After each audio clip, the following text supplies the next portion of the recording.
Alrighty, we got a championship match here for the 2023 Shuffle-It Championship between kazumaru0828 and Sirusc. So 6th seed facing the 123rd seed in the round of 128.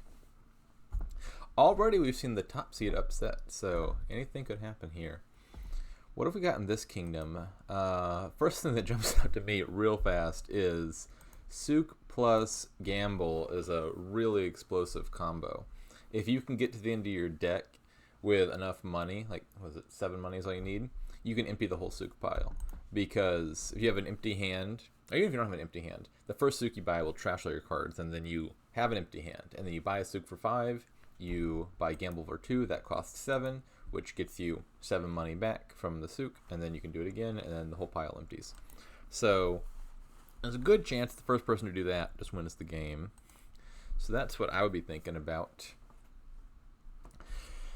Draw, I mean, you could draw with Cursed Village. That might be viable, where you play, like, a lot of the best payload here is all actions, like Festival, Souk, Treasurer, Enlarge as payload. You could play those cards, play Cursed Village to draw back up. I would strongly consider just foregoing Cursed Village entirely and just trying to gamble straight through the deck. So fill the deck with like just Souk and Treasurer, for example. And then you buy Gamble over and over until you reach the end of your deck. A little bit more efficient that way, quicker to get going, and you get more money out of all your Souks. The downside is it does a little bit worse than the greening phase. So anyways, how do you get to drawing to the end of your deck efficiently? On 4-3, I presume we just top deck a Cage. Yeah, that's what Kazu's doing. They didn't get the good draw. They're 60% likely to bottom deck a Copper, in which case you could set aside 2 estates. They unfortunately bottom deck an estate, so you're going to set aside 3 coppers on an estate, which is slightly less good. With Gamble around, estate is way worse than copper. Like, estate's worse than copper for your deck usually, but doubly so with Gamble, because if you gamble and hit a copper, firstly, you get 1 money back, so it's kind of costing you 1 to get past that card, whereas estate is 2. But more importantly is the copper goes into play, whereas the estate gets discarded. So if you gamble through your deck, reach the end of your deck, and then buy stuff and start gambling again, you're going to hit that estate 2 and 3 times over, because it's just going to stay in your discard pile and keep getting revealed. And so any estates in the deck is really terrible for Gamble. It is midnight in Japan. That is an interesting time for Kazu to schedule a match. I was thinking, this isn't usually the time of day that you see the Japanese players out and about. Anyways, so USC did the same thing. They got the slightly better draw here. They set aside 2 estates.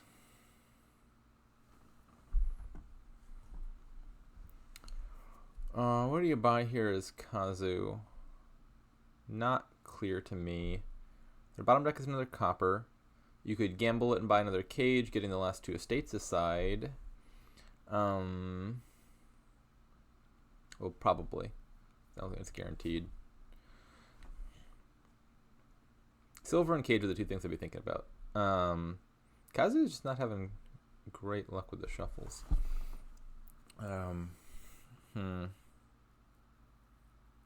For Sirusc, it could be Transmogrify. Would be a good way to deal with their singular final estate. Not sure if that's better than Silver, but T-Mog jumps out to me. You don't really want a Silver in the deck long term, and Transmogrify, even if you only use it the once, is the pleasant property of being set aside for later, but could also see play in future turns.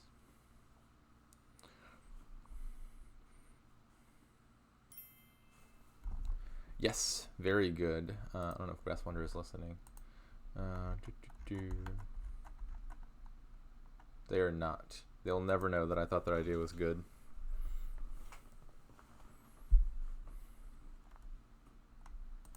I'll let them know.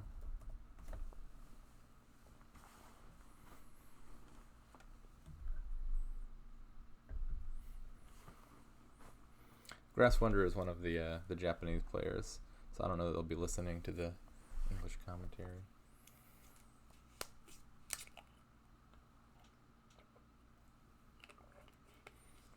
Okay, so UFC thinking hard about this. I feel like it's just transmogrify. You play the transmogrify next turn, and you buy a silver, and then you already have the... I was going to say you could do the gamble souk thing in 2 turns, but that's not quite true. You have 1 card too many in your deck, I think.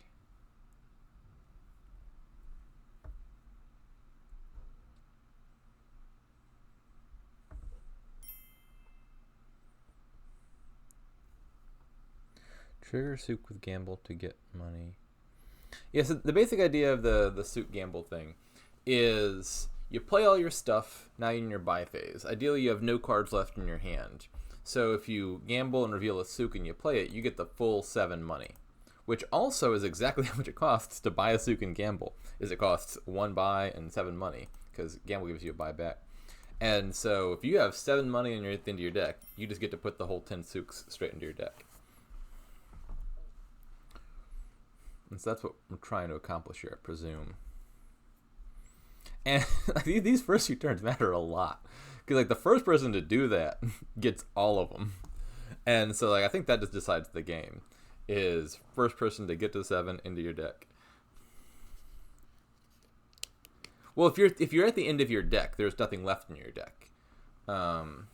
You could, if you hit 9 and didn't reach the end of your deck, you could buy Traveling Fair once and then loop the souks, because you could top deck every single souk that you gain with Traveling Fair's effect. So 9 period would also do the trick.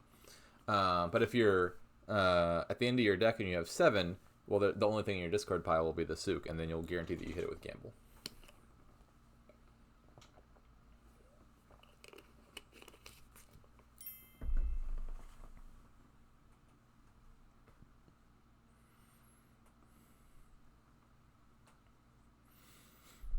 Yeah, Grass Wanderer's got the right idea. You just draw all your cards. Or in this case, just set aside cards until you've only got like 5 cards left. Shantytown. That seems a little risky to me. What else do they buy? I mean, they probably thought they probably thought that out more than I did. Maybe the shanty makes sense. Yeah, I think that'll probably work. You play the shanty, you're going to draw 2 coppers. I think these are all coppers. Yeah, they're all coppers. You buy a souk this turn. You'll trash your last 2 estates. You won't have enough money to gamble it. But then I think that's basically guaranteed to hit 7 next turn. Probably 100% guaranteed. So will Sirusc be in time? They didn't go the transmog line, so they don't have a T-Mog down. It looks like they won't be. 6 does not cut it, especially with whatever's left on that discard pile. I'm not sure what else down there. I see 4. Oh, it's just all coppers. Yeah, unfortunately. So Kazuya definitely has a slightly worse draw with the like only setting aside 1 estate. But they are player 1. And I feel like this is a game with an enormous player 1 advantage. Like, case in point, it looks like they both got to 7 at exactly the same time, which is turn 6. But Kazu, by virtue of being player 1, is going to be the one who gets to do the thing. Sirusc only has 6 in hand, but they have a souk down here, which when they gamble will get them well more than 6 money. So, hypothetically, if it were Sirusc's move right now, they would be able to take the remaining 8 souks. This does hit 7, right? I'm pretty sure it does. It's got to. Yeah. So, play 2 more coppers, I would think. See, you have to have at least 7. You could put all 8 coppers in play, and then you'd buy all 8 souks and you have 8 money at the end of it. Or you could put 2 coppers in play, buy a souk, trash the last copper, gamble all the souks, and then you have 7 money at the end of it. I presume trashing a copper is more important than having 8 money. But maybe they have some specific buy in mind. or you would want the last coin. So you take 8 Suks, you have 7 money left. I mean, at that point, the game is basically won, I would say. I'm not sure what you buy at that point. My first inclination would be buy a Transmogrify and... Oh, no. I was thinking... The key thing that you're going to have a problem with on the next turn is you're going to have a handful of Suks. Like, your deck's going to be full of Suks. And any Suk in your deck is fine and dandy. That's actually great, right? Like, every Suk that you hit with Gamble is going to be a ton of money. The problem is, your starting hand, what if you have a bunch of Suks and you can't play them all? So not only are some of the Suks going to waste, but also, if you can't get them out of your hand, then every future Suk you hit by gambling through your deck is going to make you less money. Because Suk, reduces its money by however many is in your hands. Like, imagine you had a hand of 5 Suks. You play 1.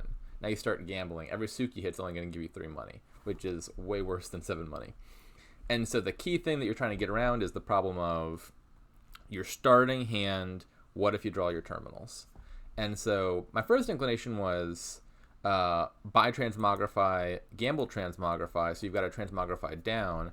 Then you can turn one of those Suks into a Festival, say, play Festival, play 2 Suks. Now, absolute worst case scenario, from a 5 Suk hand, you've got 2 Suks left, and you're still probably doing pretty fine. I think probably even better than that is just to top deck a Festival directly with Traveling Fair. And then you're guaranteed to have a village on top. You're not going to have to kill one of your Suks to get it. That's probably better.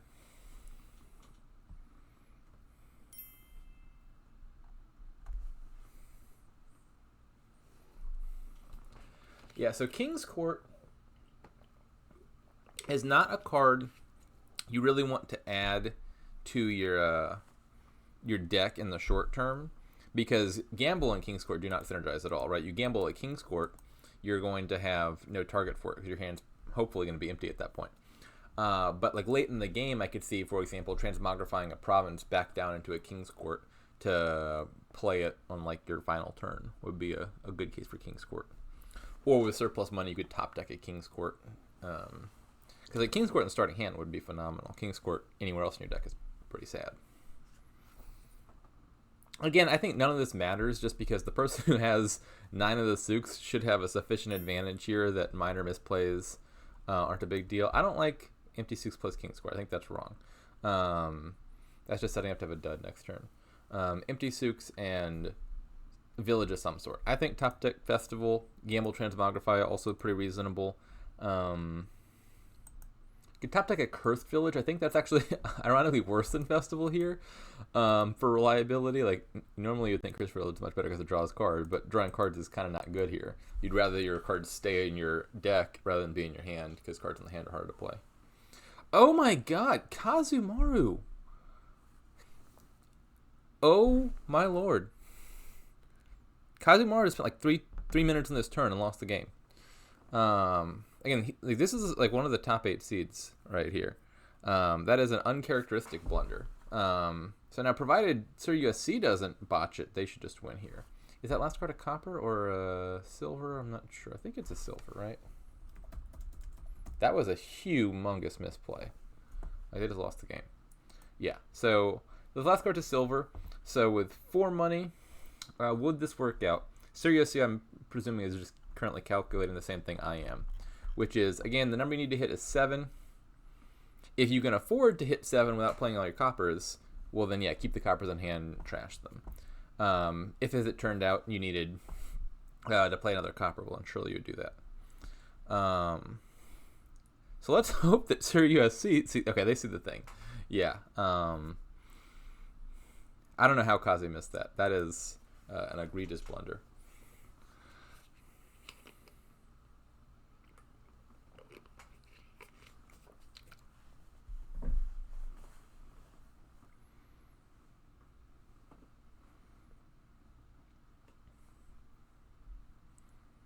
I mean, maybe they've just never seen this interaction before, but like, this is a thing you should be able to figure out, even if you've never come across Gamble plus Suk in the same kingdom. Like, it's just kind of the nature of Gamble Kingdoms is stuff that gives you tons of money and buys is really good with Gamble, and Souk is just like the paragon of that. And so like you'd pretty immediately recognize Gamble and Souk as an interaction, even if you hadn't come across like that particular combo of cards ever. I can't explain what Kazu just did. That is baffling in the extreme. Now we get to King's Court of Shanty Town. Oh wait, let's see. Oh no. Okay, so Sirusc I think did have the minor misplay at the end of turn. Yeah, I think you make a very good argument for a top deck village instead of a King's Court. Now the King's Court will get you something, because like if you have surplus Souks in hand, which they do, at least your King's Court can play one of them for you. But like, what if that King's Court's at the bottom of your deck? Now every Souk you hit before the King's Court is going to be making you way less money. I think Top Deck Festival is the way to go there.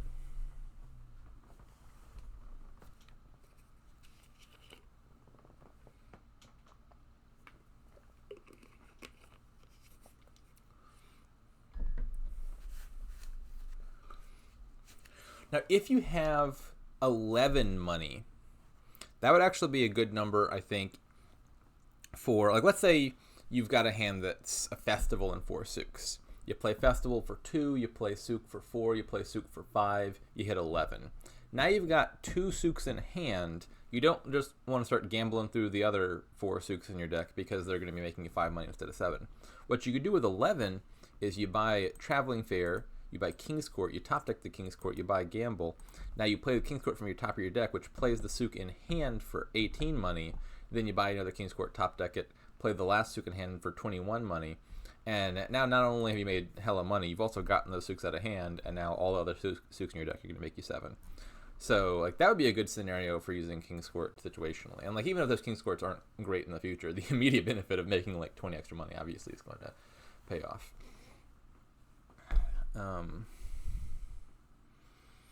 So yeah, I think we saw a minor misplay from Sirusc, but they should probably still be fine because they've got all the Souks. Kazu, I don't know what just happened there. That was I really can't trust enough how unlikely and how unfortunate that turn 6 decision was.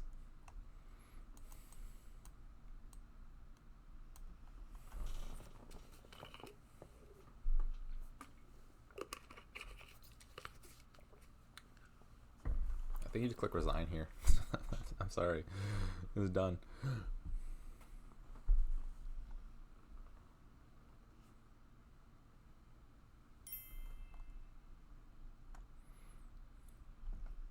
What's this bottom card? Is it a copper? Kazu has 3 copper set aside. I think they have. Or they trashed one, didn't they? They've trashed a copper. What is this bottom card?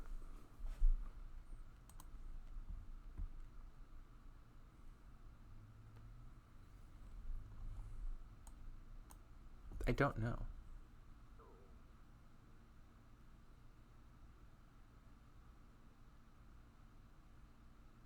It's kind of unfortunate that if they bottom deck the Souk, they draw everything because the Shanty. But the moment you draw the Souk, the Shanty starts whiffing. What is the bottom card? Their estate is accounted for.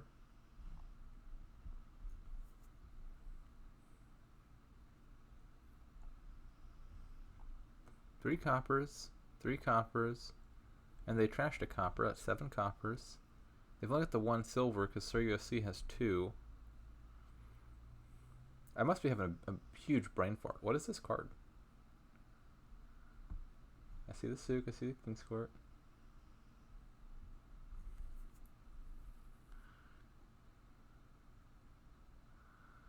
Oh my god, this is stressing me out so much. What is this bottom card in their deck?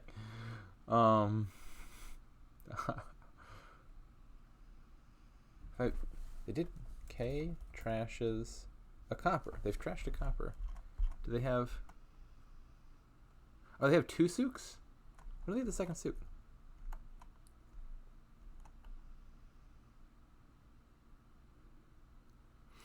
Oh, they bought Souk once. Okay, so Sirusc has 8 of this. I don't know what I got wrong. I don't think I realized that Kazu got 2 Sucs. So they even got the Suc the once, and they recognized, oh, I get 7 money from this. Man, I still can't explain turn 6. Okay, so they have a second Suc, which I don't know. I don't want to give them the chance. 2 to 8 is a pretty big deal. Sir USC, what are you doing? You got no. Oh, I mean, so they recognize that you can do the King's Court thing. You could have done that at the beginning of your turn with Traveling Fair and made so much more money off of all of these Sucs. Whoopsie. So they just left turning on the table. I mean, they still got 49 money, so, you know. But yeah, Kazu threw this one by not taking the 6. That is, like, that was the game. This whole game was who gets the Sucs first. And Kazu was player 1. They got there first. It seemed like they had the exact right idea because they played exactly into the situation that was like a almost deterministic win. And they just, like, passed it up. I don't know why. Couldn't explain that. Oh, they got the pilot already. I see.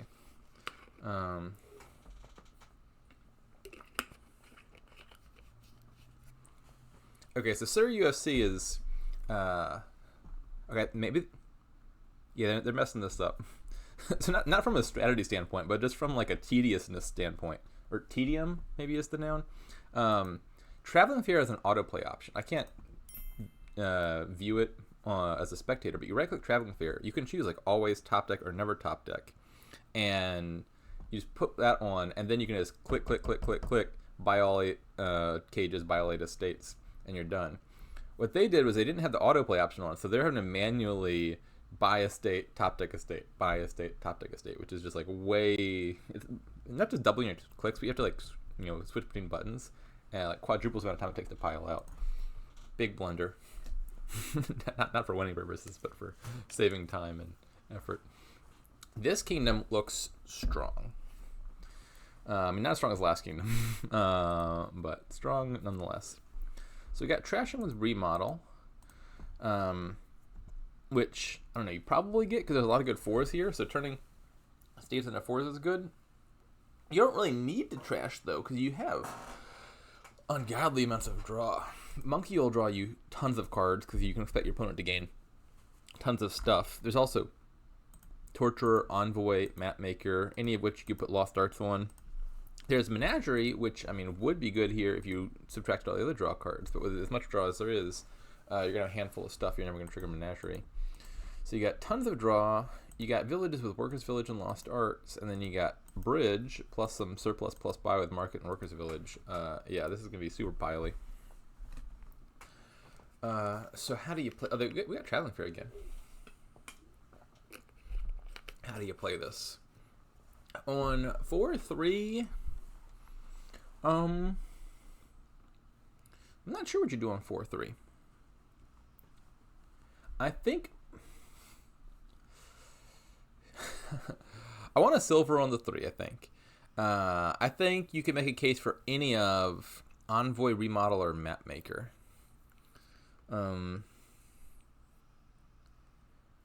So Mapmaker is, I think, pretty reliable at getting you to 6 money. I mean, it's not guaranteed or anything, but you've got a really good chance of finding your silver with Mapmaker. And then you could like throw Lost Arts on Mapmaker and go from there. The downside of that, of course, is like Lost Arts on Mapmaker. You don't really get the effect if you're using Mapmaker at the start of turn, but like your opponent's probably not greening before the last turn anyway. So I wouldn't really count on Mapmaker's reaction proccing. But you know, Mapmaker is the least draw. It's only net +1 card compared to Torturer's net 2 or Envoy's net 3. But it's like the most reliable, right? You get to pick 2 of the top 4, whereas Torturer you just get the top 3, and Envoy you get like the worst 4 of the 5. So Mapmaker least total draw, but most reliable. So like Lost Arts and Mapmaker could be a way to go. Could also see Envoy Silver. Same idea. You throw Lost Arts on Envoy. Your draw is going to be less reliable, but you're going to have more of it. You shove your deck with enough Envoys, you're going to draw. The alternative line, of course, could just be like take the Remodel, get some estates trashed early. I think I'm inclined more towards the get a terminal draw card, a silver, and throw lost arts on it. And then you've got a pretty clear path towards building, which is add a remodel, turn all the estates into your 4-cost draw card, and then you're going to have a good deck. From 5-2, yeah, probably just Torture, I think, is the move. Kazu went for Menagerie. So on the one hand, Menagerie strikes me as really odd in general. Again, silver seemed pretty automatic. The one thing I guess to its credit is Kazu did just see their opponent open Torture, so you know you're going to get discard attacked a lot, and you could discard down to a hand that activates your Menagerie. So Menagerie could be sort of a quasi-Torturer counter. That'd be the case for it. But yeah, I like silver because I think you want to be hitting these high price points early. Lost Art seems really significant, so you want to hit 6. And then other than that, just having excess money to top deck stuff with Traveling Fair is pretty good.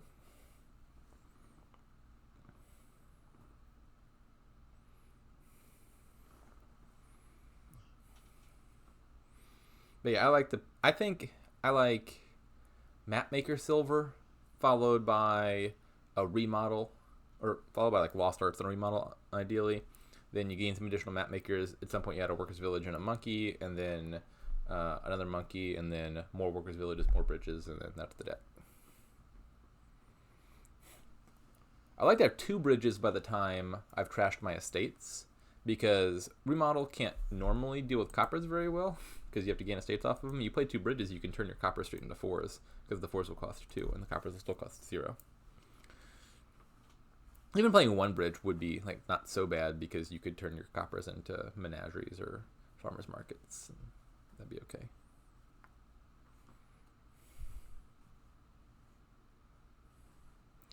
So USC hits 5. So at the moment, their deck is a Torture and a Silver. Let's take a second Torture. That seems reasonable. And you pray you hit Lost Arts here, which seems fairly likely. And then you put that on Torture, and away you go. I think I prefer the 5-2 here. Again, my plan would just be get a terminal draw card, hit 6, Lost Arts it.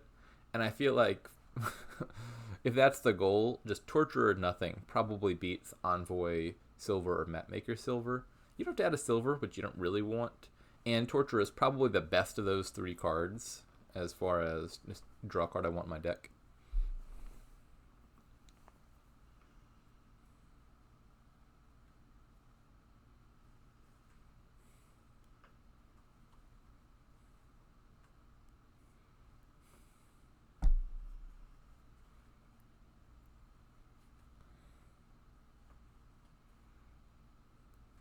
I worry that Kazu's going to be stuck in sub $5 hell for a while with all the Torture attacks, and I mean their deck is just a ton of menageries, so it's not really built to withstand Torture. It's built to withstand Torture, but it's not built to hit 5. They could be struggling to hit 5 for a good bit. It's kind of a sad state of affairs. Kazu had a total dud hand on the one turn where it would have been totally fine to just pitch all these cards to Torture because you didn't do anything this turn anyway. And as it turns out, that was the turn Sir USC dudded. Kazu sombreroed. Oh, let's see.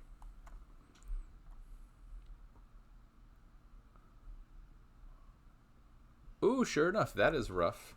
So, double sombrero, a baseball term for, I think, striking out 3 times in a row. Someone correct me if I'm wrong on that. Or, no, a golden sombrero, not a double sombrero. A golden sombrero is when you strike out 3 times in a row in baseball. In Dominion, that's the term for you buy 2 cards, turn 1 and turn 2. Then you shuffle your 12-card deck, and you draw 10 cards, turn 3 and turn 4. And then the 2 cards you bought are the bottom 2 cards, which is obviously a disaster almost every single time, because you bought the 2 cards for the purpose of playing them turn 3 or turn 4. And then if they're both turn 5, well, you don't get any of the benefit of playing them turn 3 and turn 4. They miss the shuffle. It's awful. Happens 1 in 66 draws in a standard case, because you got a 1 in 12 chance of bottom decking the 1 followed by 1 in a, or 1 in whatever, that the math works out. It ends up being 1 in 66.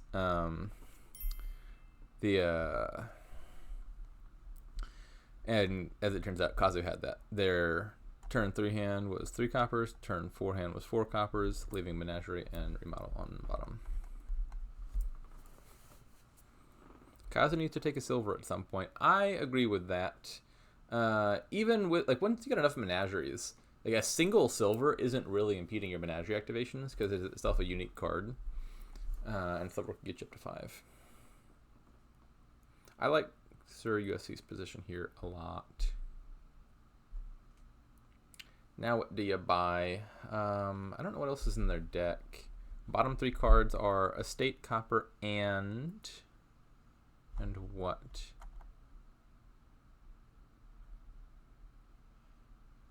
A second silver, looks like. Okay.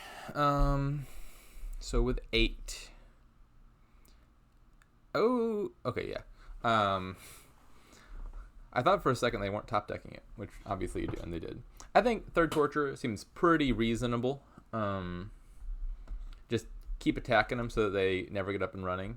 Torture attacks are painful, and then they start stacking. Ideally, you get to the point where you draw your deck, and then they would hit 11. And then once you hit 11, you could do something like Traveling Fair, Torturer, and a Remodel. And then you remodel your estate into a worker's village. Then you top deck another Torturer, buy a monkey or something, and you go from there. All right, so we're in game 3. Kazumaru, again, the top seeded in their section of the bracket, is down 2. It is 0-2. Sirusc's favor. Yuri Kamame already out in the same round, I believe. So we could be seeing all the top Japanese players drop like flies. I don't know what's happening. But, you know, there's still plenty of games left. Kazu can come back.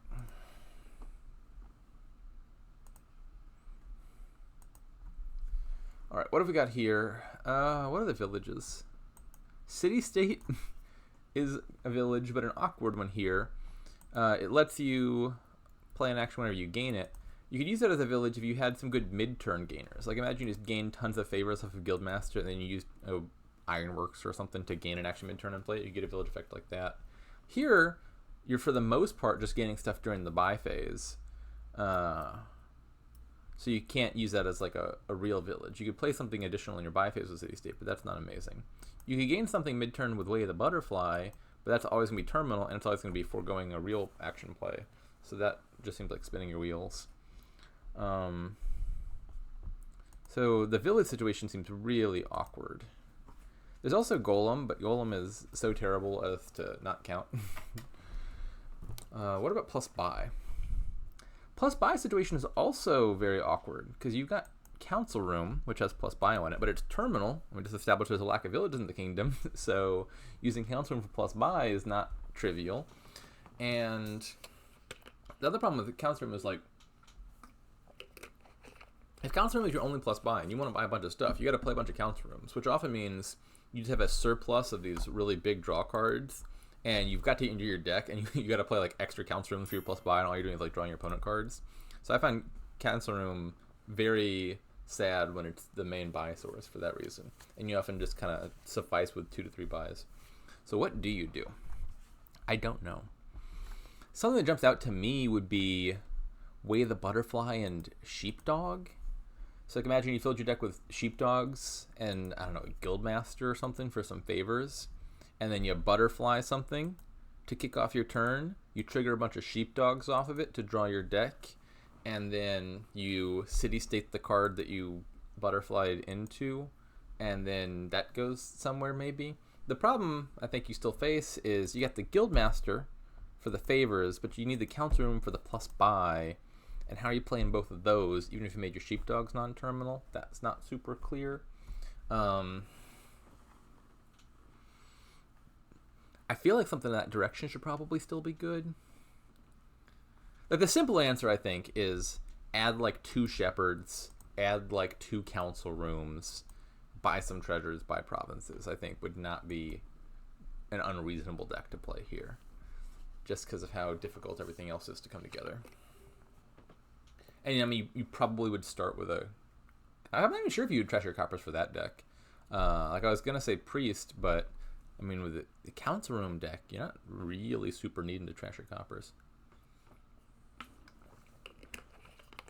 I'm still thinking about how to make this Guildmaster Sheepdog Council Room thing work. So like, let's say you have a bunch of Sheepdogs in your deck. You start with a 4-cost card. You butterfly the 4-cost into a Guildmaster. You city state the Guildmaster. The Guildmaster is now in play. You draw your deck with Sheepdogs. You're still not gaining all that many cards. In your average kingdom, Guildmaster is basically infinite favors. Because usually you're gaining enough stuff that you got all the favors you need, and then favors are no object. Which for most allies, Guildmaster's a liaison. City state is the ally. For most allies, having infinite favors isn't like super important. Like with the guide one, Desert Guides, like you hit pretty quickly diminishing margin utility with additional favors when you can just like discard your hand over and over. But there's a few of these where having infinite favors is really useful, and City State, again, in general, is one of them. But here, both, it's hard to get unlimited favors with very restricted gains, and also, like, what are you doing with the favors? Because you're not gaining enough cards to City State them all, even if you had the favors. So, I'm not sure that goes anywhere either. I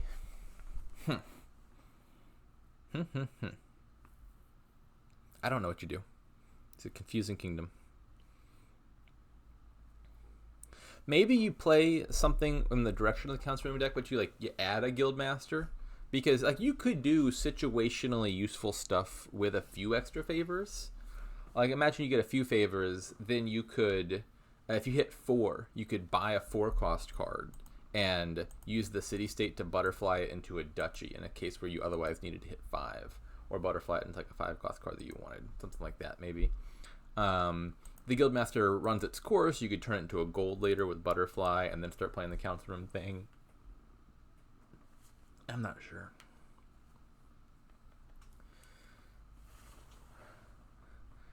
Hey, this kingdom is just a nightmare. I mean, at this point, I think I'm reaching the point where I could say maybe even you play with Golem, just because, I mean, Golem is terrible. I can't stress how terrible it is, but like if there's nothing else that works, maybe the Golem thing could pay off. I think I would trash a bit with Priest and then switch soon to Council Room and try to get a bunch of Fishermen's and Destries. I don't believe in the Fishermen's and Destriers, just because, like, Fishermen and Destrier are great when you've got extra buys. You know, Fisherman costs 2, Destrier costs close to 0 if you bought a bunch of stuff. But how many Council Rooms are you playing? Probably just 1 per turn. And I feel like if you're playing 1 Council Room a turn, you don't want the big cantrip and lab deck, because then you're not going to gain them very quickly with 1 extra buy.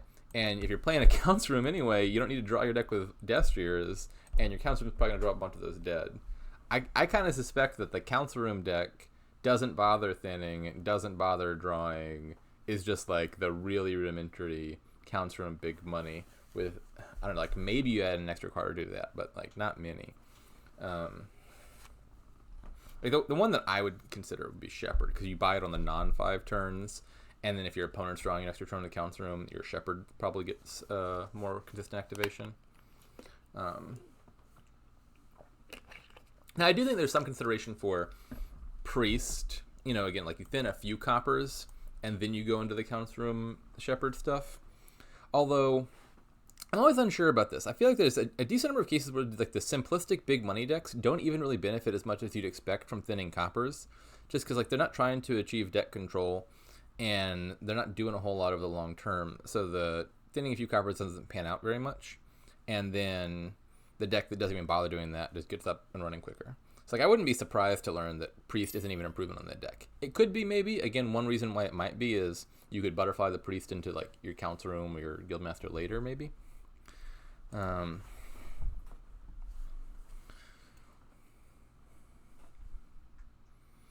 Anyways, what are they doing? Let's look at what the players have actually decided on. Kazu opens Priest Sheepdog. Sirusc opens Fisherman Shepherd. So Kazu obviously did not have the opportunity to buy Fisherman. I mean, they technically did. They could have bought Fisherman turn 1, but then they'd have to pass up on their $4 buy. I think, yeah, on the 3/4, Fisherman I think seems pretty good. And And then Shepherd or Priest, I think both seem reasonable. Priest Sheepdog is interesting. We'll see what deck they're inclining towards. The Sheepdog makes me think they're not just trying to play money, but maybe I'm wrong. Fisherman, in the right hand, you can buy it for 2, and then you could butterfly it into a gold for 6 later, which could be nice. So you'll see adds a second Shepherd. Turn 3. Kazu immediately turns the Sheepdog into a Shepherd. So USC gets a Council Room. Kazu gets a Fisherman. And now we're on Sir USC's turn.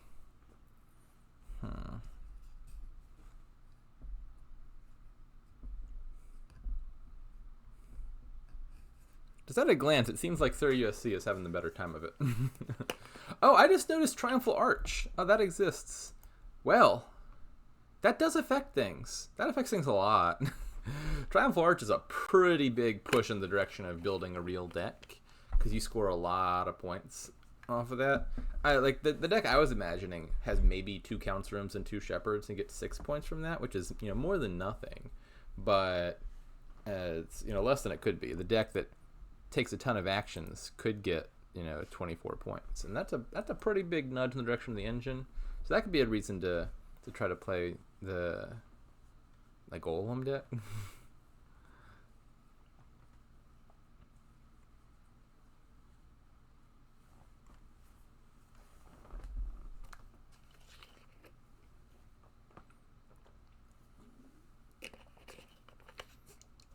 I feel like Kazu needs a Council Room here.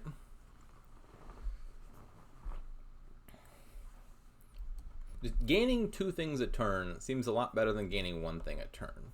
There's other stuff that could be valuable, like Guildmaster, but, you know, City State's not helping you gain additional cards. Butterflying stuff isn't net gaining you more cards. You're turning your stuff into better stuff. The only thing that's getting you multiple cards per turn here is every Council Room that you play.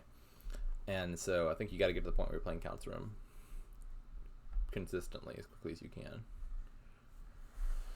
Now the question is, will you try to build a deck that plays more than 1 Council Room a turn? Like, that would be building bigger here.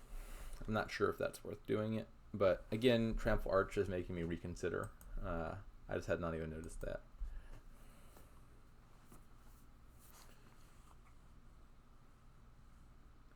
Buying Destrier first sure is a thing. Okay, that's clever. They it's pretty rare. Like, if you're buying 2 cards, you would think normally you buy Destrier second because Destrier costs 1 less. So there's never a reason to buy it first. Here we actually see they bought the Destrier. They used their Sheepdog to trigger a shuffle, which meant there's no longer anything in their discard, which means Fisherman went from 5 cost to 2 cost. So they're getting more cost reduction by doing it the other way around. That's kind of rare.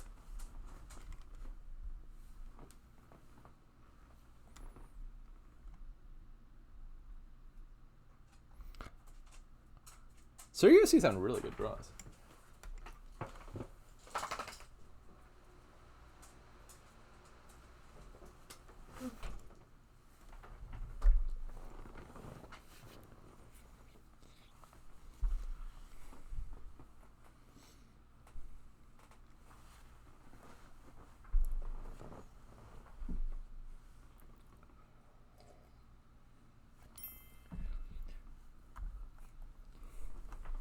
Time to add potion. The Sheepdog could become a potion.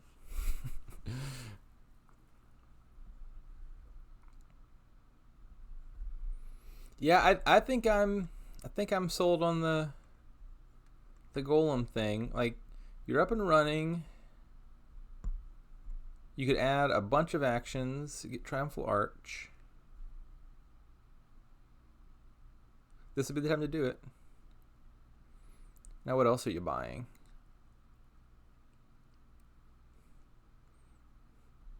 I still feel like Guildmaster could do some useful stuff for you.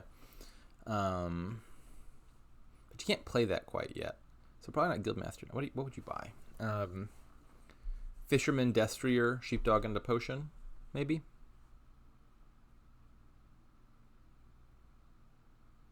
That's my answer. Like, Council Room's your terminal. And you're only playing one terminal still, so there's no point in adding a priest or a guildmaster or anything this turn because you're still playing your council room and you're not playing anything else. So I think just Fisherman Destrier Potion.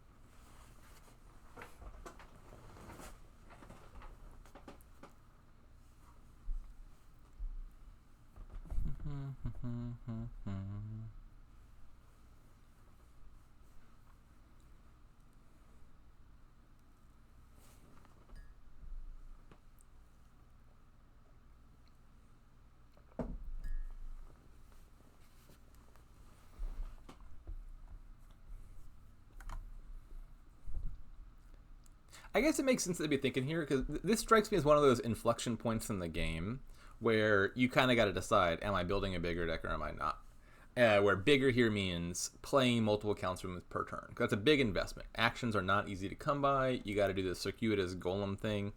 But the upside is now you're gaining additional stuff, and then the deck escalates over the long term. If you have less ambitions, then right about now would be when you just add some payload like a gold or two and start buying provinces. So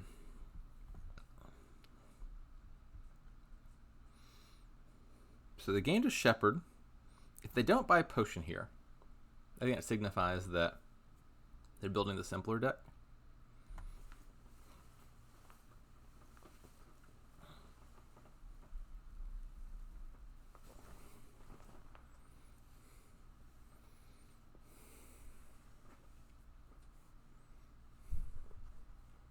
Okay.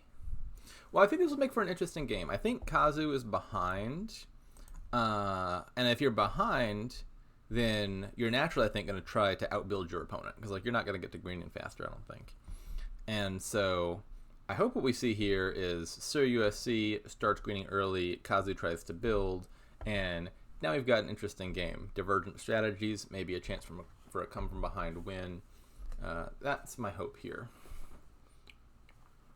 I'm still not sure exactly which one's better. I've come around to thinking the golem thing is the better idea because Triumphal Arch and all. But again, it's golem. Golem's really bad, and so like that's not super obvious even when it's the only way to build an engine. And so I can't say with certainty golem's the move, but I think it is.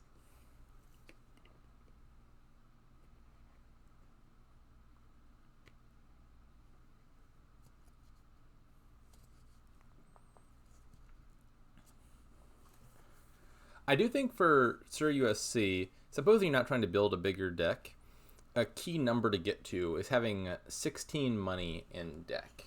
Because if Kazu does start trying to build a deck, then they're probably playing multiple council rooms, meaning you're probably getting a pretty big starting hand. And with some Destriers and some Shepherds, not necessarily every turn, but there could be turns where Sirusc draws their deck. Like with a Shepherd and a bunch of green cards as a starting hand, for example. And if you have a chance of drawing your deck, well, and you got 2 buys, having 16 money could be really helpful for potentially spiking double province.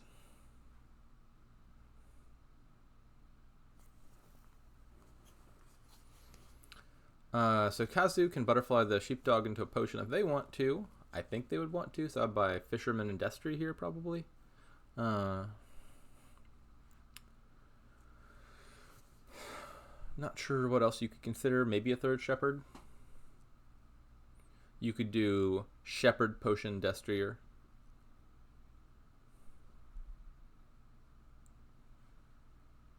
That could be better. More liability.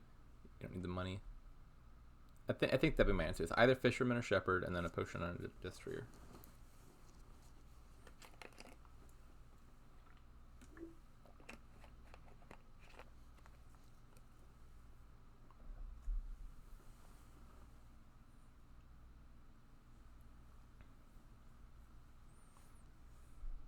Let's see it. Do they get the potion?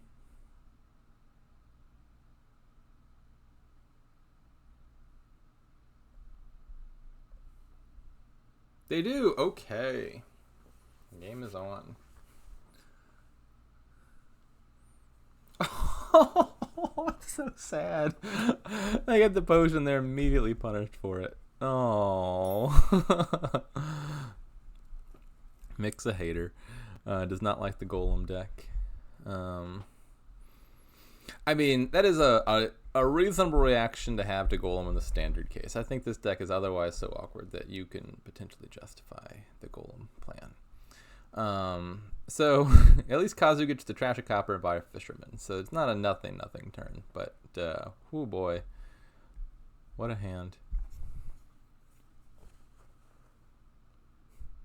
Oh, and incident, I didn't even notice, but Sirusc dudded too, which it's kind of like the torture versus dud hand from last game, where Sirusc dudding was like the worst time for Sirusc to dud from Kazu's perspective, because Kazu really wanted Sirusc to play a counter room and potentially save their turn by drawing a shepherd or something off the top.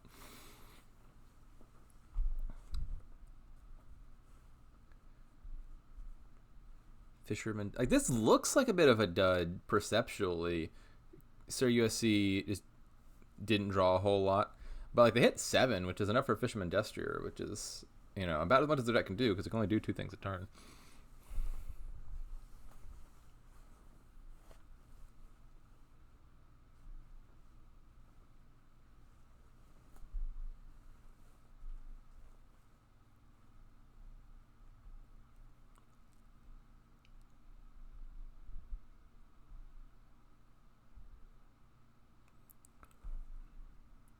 Okay, interesting. They thought for a second before playing that Shepherd, which I think makes sense, because one thing you would consider there is you had exactly 4 cards left in your deck. So if you didn't discard anything and you just played your Council Room, you would draw to the end of your deck and not trigger a shuffle.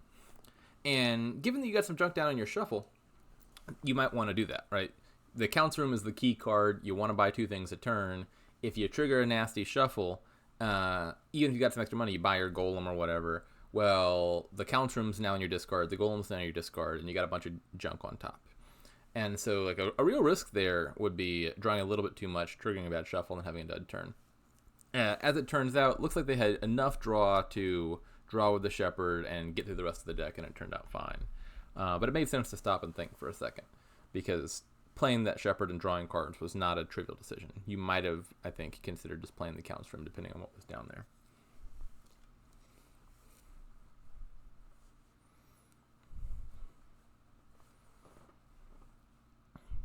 So you see hit 7 again. At this point, it's a slightly sadder number. What do you buy? Just a Destrier? Could be a... I don't know that Sheepdog's great. The Sheepdog turns into a 4 cost, but... Oh, Sheepdog could become a Destrier, actually. It's something to think about. You buy some Sheepdogs, and then you buy 2 things, and you trigger the Sheepdog on the second thing, and then the Sheepdog can turn into a 4 cost, and Destrier will cost 4. So you could take Sheepdog here with intent to Destrify it. If Sirusc triggers, he shuffles every time the Nightmare is never in. I actually haven't looked. Is Sirusc doing this to themselves? Like I was just describing a second ago, like the choice to trigger a shuffle, super non-trivial. You can leave yourself with terrible hands that feel like bad luck and are actually self-imposed. And maybe Sirusc just did that to themselves. Shepherd in particular is a card where you got to be really careful about what sorts of shuffle you trigger, because oftentimes you have a ton of green cards in your discard from the Shepherds you played, and you draw a hand of like all green. Is Estate better, or Estate plus Destrier better over just Destrier? Maybe. They got 3 Shepherds, so like Estate could be as much of a draw card as a stop card. And it is 3 points in a kingdom with limited buys, so limited ability to gain points. I think Estate Destrier is something you could reasonably consider here, yeah.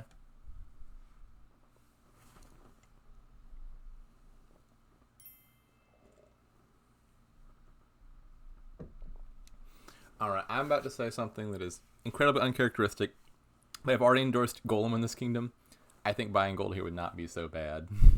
There's limits to how much you can build, so USC's deck kind of needs payload. I would not be shocked at a gold buy. I think I prefer a line that gets me more Destriers. Like it wouldn't be in my nature to buy gold here, but a gold here would not be beyond the pale.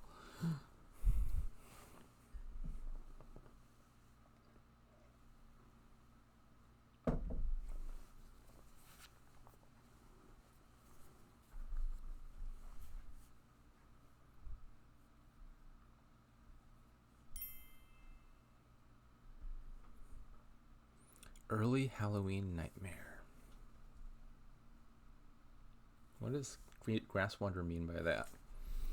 So Halloween is coming up in a month and a half. Maybe they're describing this hand as a Halloween nightmare.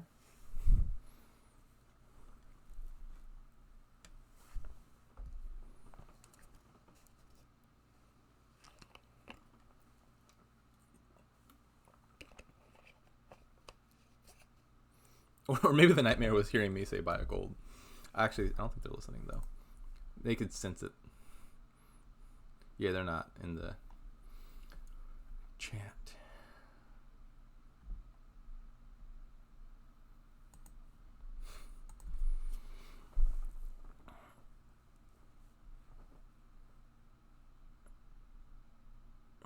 They're thinking for a while about what to buy here. I mean, it's a difficult decision. Nothing looks super obvious. Estate Destrier seems okay. Gold seems okay. Sheepdog and a silver seems okay. Yeah, maybe they're like, better late than never. I'll get on the Golem action too. I feel like Sir USC seems to have passed the point of no return for Golem. So they chose Sheepdog Silver. I think that's a reasonable choice. The Sheepdog ideally becomes a Destrier on a future turn.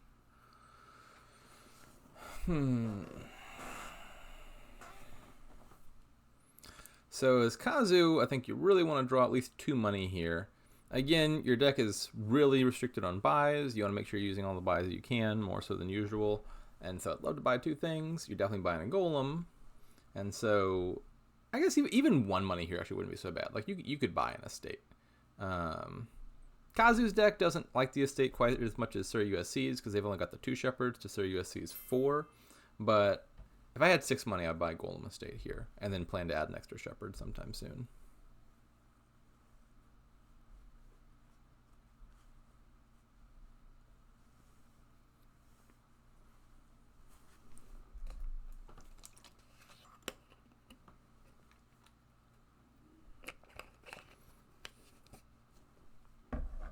I've always been pronouncing that Sirusc, not Sir USC. No, I'm sure they're from USC. That's the only thing that makes sense. Isn't USC's mascot like basically a knight?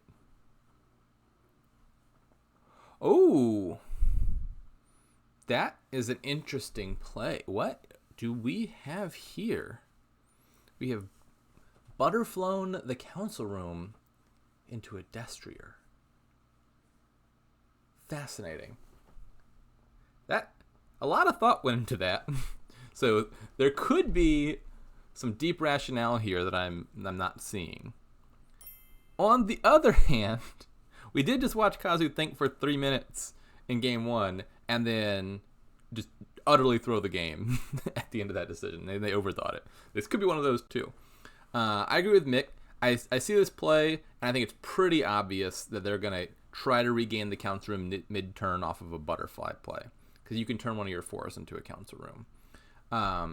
So it's not like they're saying, I don't need plus buy anymore. I think their game plan will almost certainly involve trying to gain and play council room this turn. The question is, why? I'm looking at this hand, and I think I'm starting to understand this.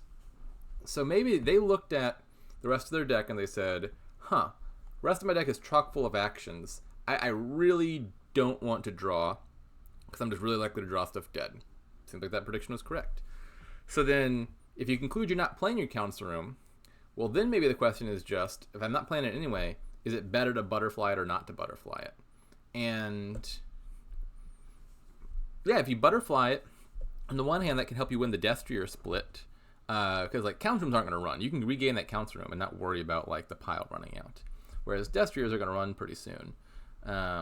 And so, yeah, I think I'm coming around. I can see the logic of Kazu's decision. If they were able to reliably predict that council room was just likely to draw nothing good and a bunch of bad, then butterfly it, regain it, gets you an extra Destrier now. You can get the council room back later. I think that made some sense.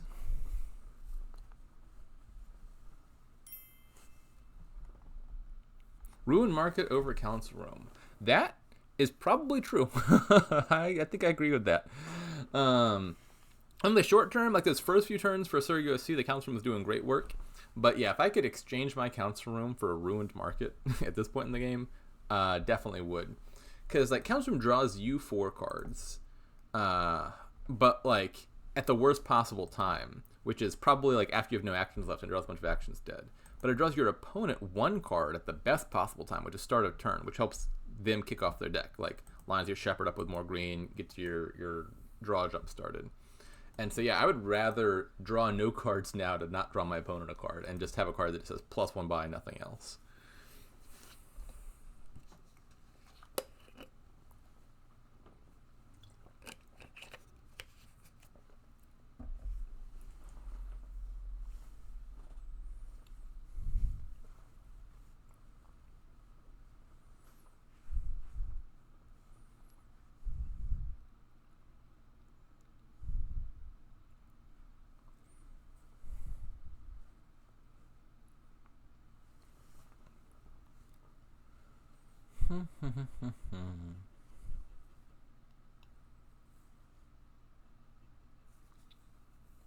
I'm really rooting for Kazu in this game, I gotta be honest. Like Sir USC's got the lead, but I feel like that came down mostly to early shuffles.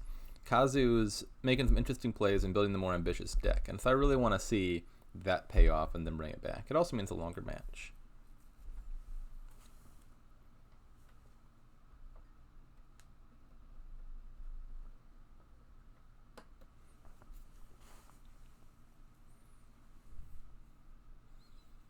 Oh, and here we see the problem of Golem.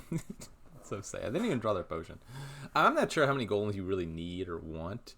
So like golems pretty quickly just stop being villages because you get a problem like this where you draw your actions in hand and you have to have actions in your discard for golem to be a village. And most of your actions are draw cards, so your golem hits draw cards that draws your deck, and then, oh no, I got a bunch of terminals in my hand. How do I play them? My golem can't hit things. And so, like, 3 golems isn't really 3 villages because the golems are going to cause each other to whiff. One of the many, many problems of golem. The upside of taking additional golems is potentially, like, you're less likely to dud because you're more likely to find one. But, you know, it's not super obvious that 3 golems is that much better than 2. So bottom decking the potion isn't really the end of the world. This is such a bad board to be behind on. You can't increase anything you're doing without boosting their consistency. Yeah, I agree. This is definitely part of the problem of building bigger. Is you play more council rooms, they're less likely to dud. They're pretty unlikely to hit less than 8.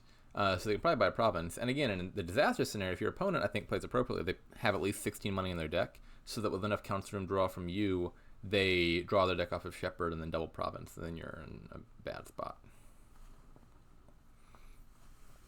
I mean, it made sense, I think, for Kazu to try to play the long game because they were behind from the start. But I agree with the assessment that like this is not an easy kingdom to catch up on. Council room has that worse than ruin market problem.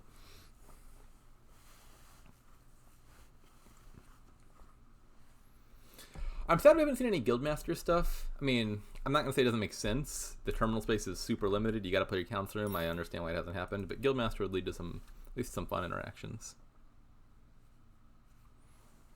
Play council room by Destrier Province.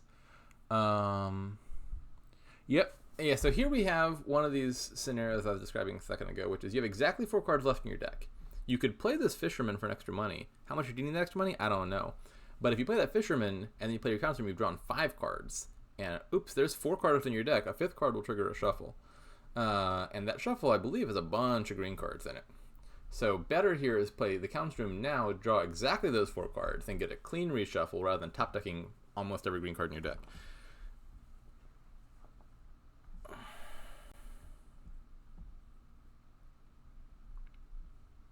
I'm not sure what these 4 cards are. I mean, maybe like I don't think I would even consider playing this Fisherman. Just looking at this, maybe the alternative line they're considering is just buy province and nothing else here. Like if these 4 cards are good enough, if it's some Destriers or something, I think I could consider taking just like a single buy to leave 4 Destriers top decked. And I don't know what these cards are. If you take a single buy, you could butterfly something maybe, like turn the fisherman into a gold. Actually, does that even work? I don't even know how fishermen cost. Yeah, I think you could turn the fisherman into gold here. That would work just fine. Cost reduction plus butterfly. It's a little bit confusing. Yeah, so they play the council room. What was on top? Oh yeah, this was trash. This definitely makes sense to draw here. So surely they play the council room. Like once they probably took a minute, figured out what's in their deck, and once you see like this is what's coming up, then yeah, you definitely play the council room because you don't want to leave 3 stop cards and a cantrip on top.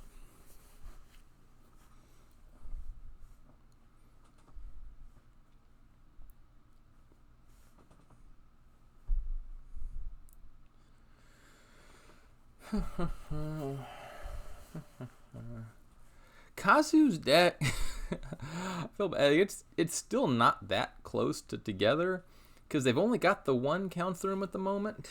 I think with the right draws, they could see. They needed to find that golem earlier, and that's not easy to do. If they could have found the second golem earlier, they could have butterflied probably the priest at this point. Like you don't need to trash these coppers with this much draw. So turn the priest into a second council room, get 2 council room plays in, now you got 3 buys and you're fine. But I'm gonna guess, did the golem do the golem thing? No, I guess that golem was just naturally on bottom. One of the other problems with golem is golem skips other golems, so they tend to bottom deck themselves because your first golem finds the second golem and says to the discard with you, which is the worst place for a golem because you find it at the end of your deck, you can't use it. As it happens, they just found the golem on bottom, which gets all like this is golem is just such a clunky card. If you find it at the bottom of your deck, there's no targets for it. If you find it shortly after your first golem, that golem flips it. Now it's on the bottom of your deck and there's no targets for it. It is really hard to make work well.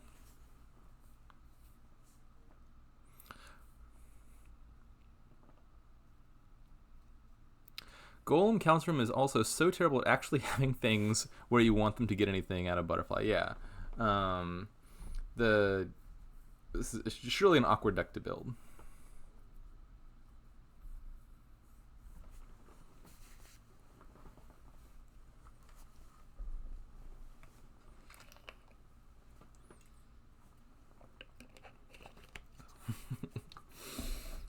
See, even if you look at a game and you think, wow, Golem is playable here, then you watch it happen and you're like, hey, this is why Golem sucks. Did it do the thing? Yep, look. Golem, discarding Golem. Uh-oh. What is my dog barking at?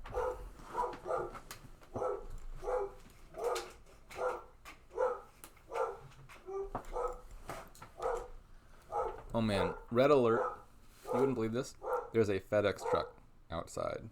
We are in mortal danger.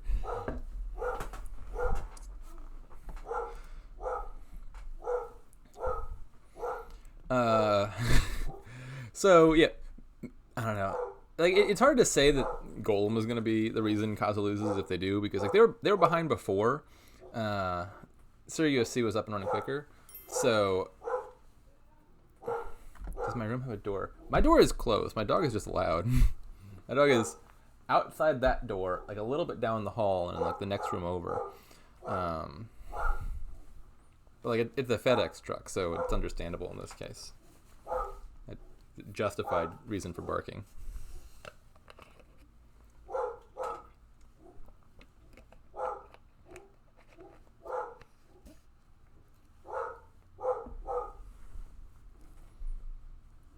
Yeah, if you could gain and play a Grand Market here, that would definitely improve Kazu's deck a lot.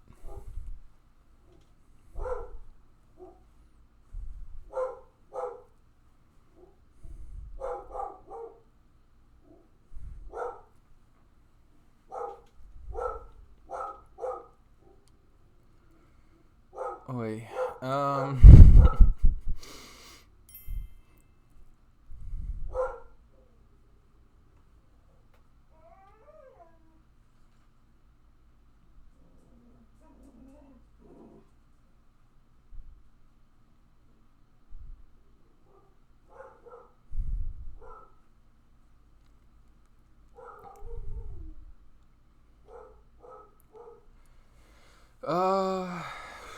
What do you buy? What do you buy? Just an estate? Well, what's the Triumphal Arch situation? Kazu's got 5 fishermen, 5 destriers, so they're already kind of evened out on Triumphal Arch points. They can't score more there.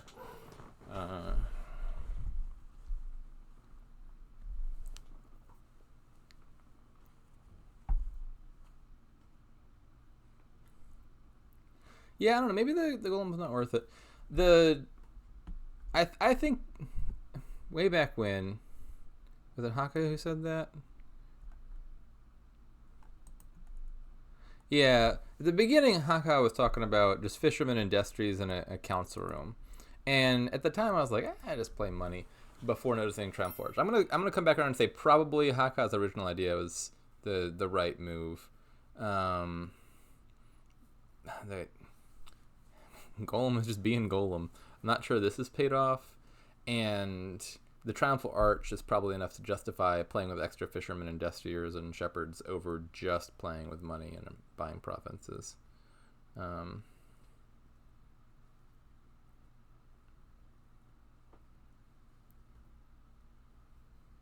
Tricky Kingdom.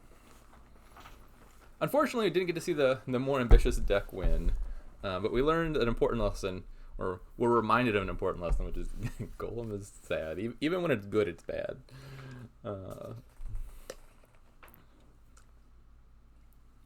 Also, counts room is plus buy is really sad, is the other takeaway here.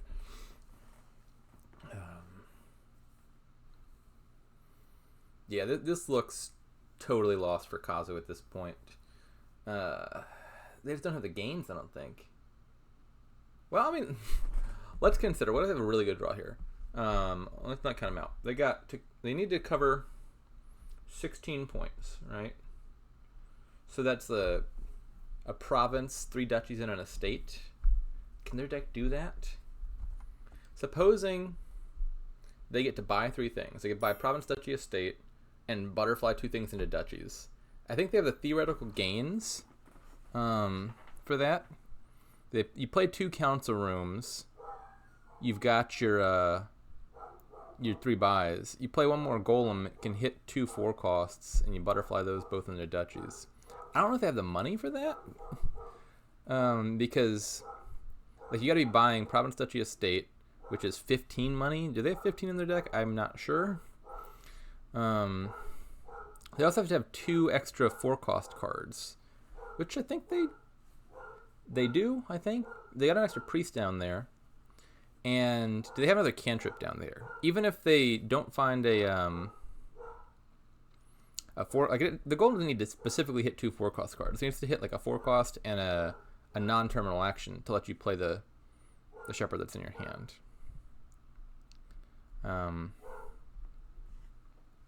Destrier could also can Destrier become a duchy? I don't think so. I don't think they can gain enough stuff before playing the Destrier for it to become a duchy. I don't know. Let's not count this out quite yet.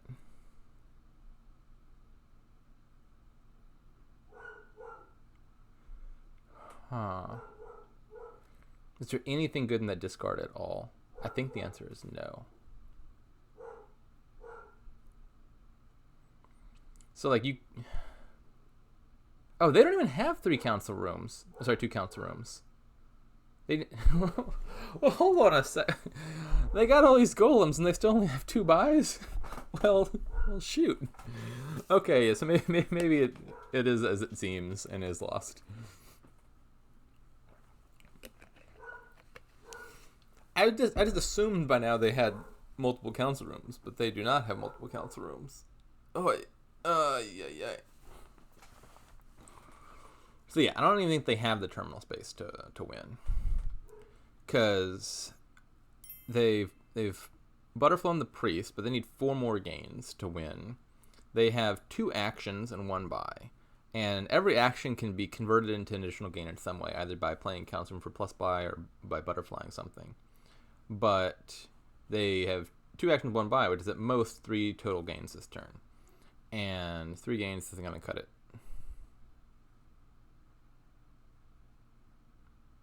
Quad duchy, don't play council room.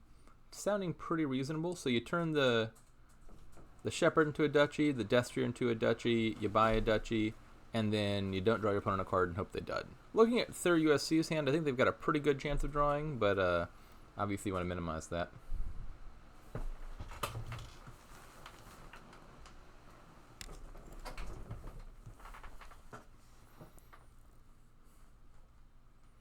They've bought a Destrier. Okay.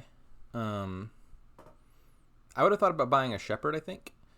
Kazu's deck, correct me if I'm wrong, is just like really low on Shepherds. They just turned a Shepherd into a duchy.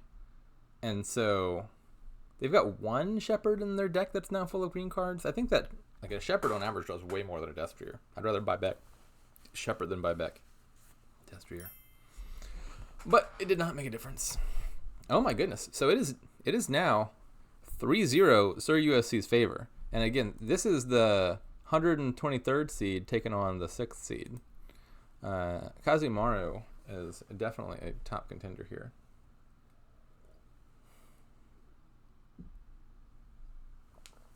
Destrier is 3 points, though. Oh, I see. So you take the Destrier for points, and that could be a reason to take the Destrier. That's fair. I didn't think about Triumph Arch.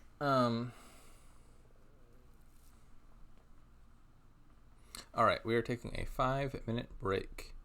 I'm going to go get something to drink, and then I'll be back. Alrighty, we are back with game 4. So do or die for Kazu. They've got to go 4-0 and get the reverse sweep, or they are out of the tournament at a very early stage. See if they can do it. Okay, what do we have in this kingdom? Ooh, this looks really awkward too. Oh my. So villages are, yes. So speaking of things that are barely a village, we got Diplomat, which is a village if you can get your hand size really small. And Diplomat can help you with that if your opponent plays an attack, which they might. But like not reliable. You put a bunch of Diplomats in your deck, your opponent might just say, I'm not playing attacks anymore. So there's that. There's Gondola, which if you gain it can be a village effect, but then you got to gain a Gondola, and they run out. They're also not very good for your deck. So there's not a good way to get a village effect. So you can't play a bunch of actions per turn. So that's awkward. You could draw with Garrison, which theoretically draws tons and tons and tons of cards if you gain a bunch of stuff. But how are you gaining a bunch of stuff? Well, there's like action phase gains like Altar and Hill Fort. How are you playing your Altar and your Hill Fort after playing your Garrison, though, without a reliable village? So that's awkward.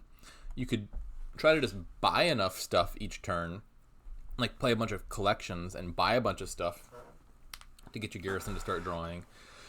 But you'd have to buy a whole lot of things for that to be reliable. Man, this kingdom is also supremely awkward. I don't know what to do here.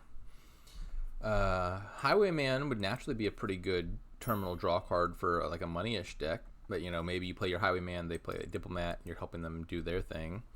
I could see... I don't play with Palace. I have Palace banned because I don't like the type of deck that it encourages. But Palace could be significant here. What if you play with Trader, turn some of your estates into silvers, then later you just play your Trader as Way of the Sheep, get some golds, and then buy provinces, and now you've got some extra VP from Palace. Something like that, maybe. I could see Altar being worth it. Gain some collections or other stuff. If you play with like another terminal and Altar, you could gain a Gondola off the Altar to be able to play your other terminal.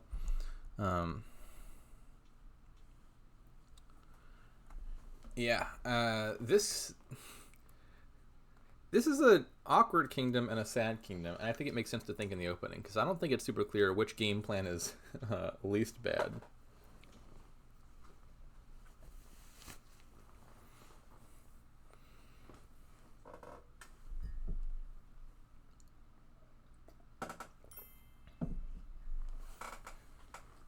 I agree. I think an Altar looks worth it. Does that mean you want to try to spike 6? Maybe. The Envoy from Sirusc definitely makes it look like they're trying to spike 6. Like Envoy Silver, decently good to get into 6. Envoy's gonna be worse for your deck later in the game. But like you find Envoy turn 3, that could pay off. I think I like the Trader idea. I don't know. But like Trader, I think you open it, you hit a silver, or or you're hitting a state for silver, is if you draw a trader with 4 coppers, you're actually kind of happy in this case because you could you could sheep the trader and buy an altar. So you could do that. Unclear. I could see getting a handful of collections. Like the plus buy isn't going to be enormously helpful if you're playing basically money. But maybe you could pick up, like if you collide a few collections, you could buy some merchants for victory points. I wouldn't hate having some collections in the deck. I don't know. I really don't know what stuff you do in what proportions.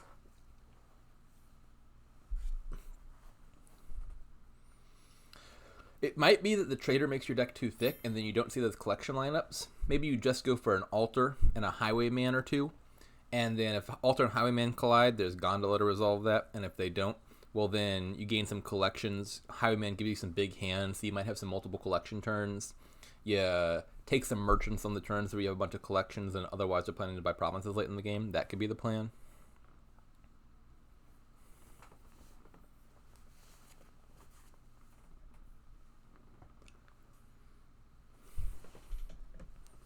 I think the 3 has to be silver, but like last time I said that, Kazu opened Menagerie.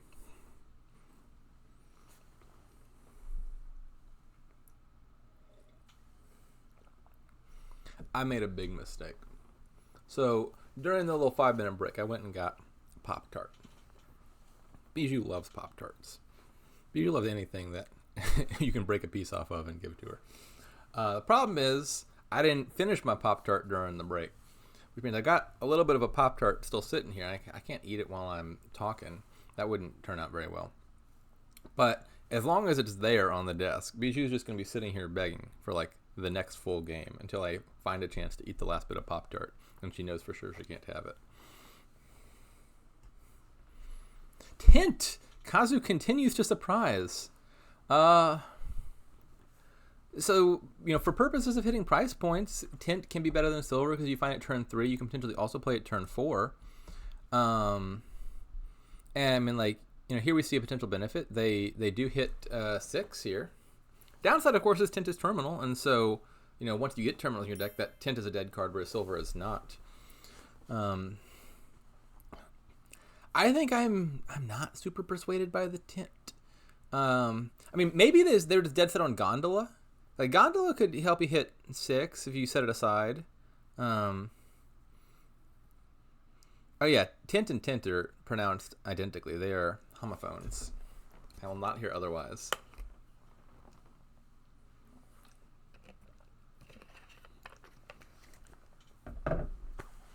So yeah, maybe Kazu's working backwards. Maybe Kazu said on the $4 buy, I want Gondola. And if I'm buying not a terminal card with my Gondola, on my $4 buy, I have the terminal space to add a Tint. I don't hate it. I think I can see the rationale in Tint Gondola. I mean, given their shuffle, I'd say it worked out pretty well too.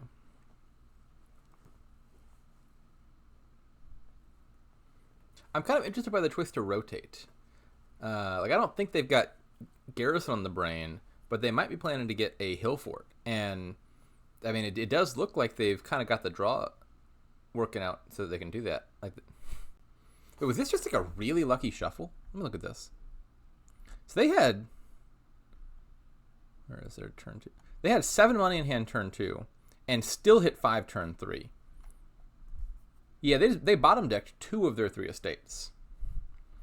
So the Tint Gondola thing is looking good, but it is also important to consider this is an exceptionally good shuffle for it. They hit 12 total money between turn 3 and turn 4, and a deck that only had 11 money because they found Tint turn 3 and get to play it twice, and 2 of their estates missed the shuffle. But man, this sure looks like it's working out, given that. I think I would take a hill fort here. I wouldn't hate to shove my deck full of merchants and stuff.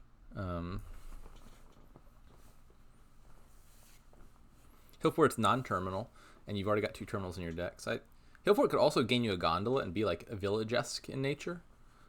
So yeah, turn 4 hill fort was absolutely not on my radar, but given that we're in that situation, I think I'll take a hill fort here. I could also see highwayman as the only other thing I would consider buying here. Yeah, they go for the hill fort. I think that makes sense. And that worked out unreasonably well. I think you top deck the tent. It's like these 3 cards are all not terminal action cards. So you put your tent in this hand, it is really unlikely to collide with your altar unless you happen to draw altar as the 1 card off the top of your deck next turn. And not like I particularly want to play the tent this turn, it's that I want to play the tent on a turn that I don't have an altar in hand.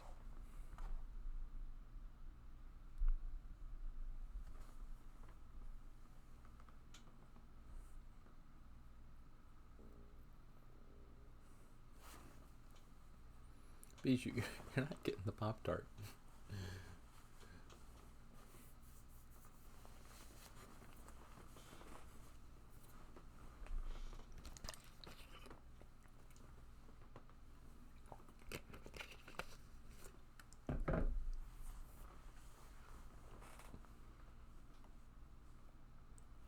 I don't remember the last time I played with forts.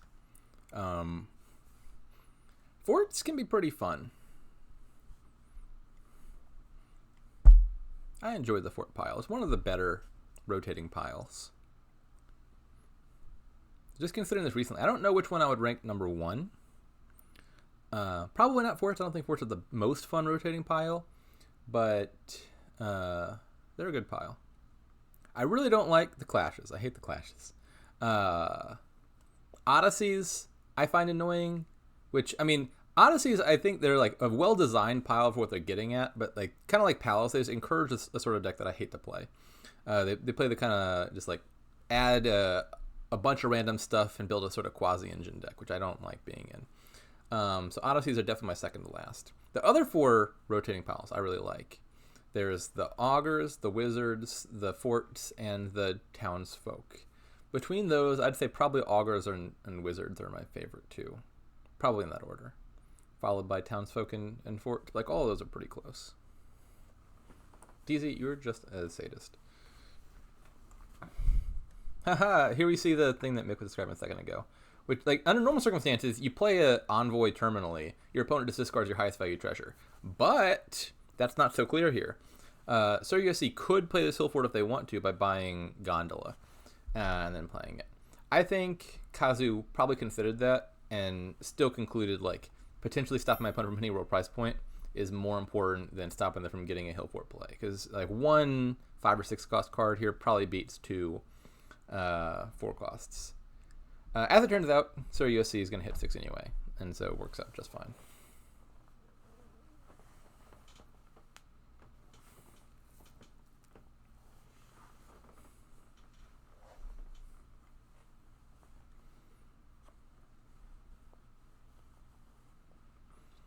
I can understand why you'd be angry. Like, oh, we have functional decks, and we're playing more than 2 action cards per turn.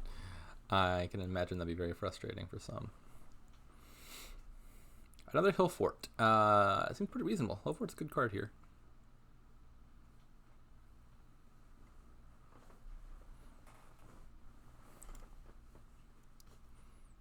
And the final hill fort for Kazu? Indeed. Stronghold is, I think, a bit of a misleadingly titled card. Because as far as holds go, it's actually not that strong. I would say the weakest of holds. It's not even like the strongest hold in its pile, because there's Garrison, which is a $4 duration draw card, and tends to draw like way more than Stronghold does. And this kingdom, they actually might draw a comparable amount because you're not getting that many cards, and so like how likely is your Garrison to draw more than 3? Unclear. But like a Garrison could easily draw 3 or more, and also gives you 2 money on top, and also costs 4. So Stronghold is just like the bad consolation prize you get if you lost the Garrison split.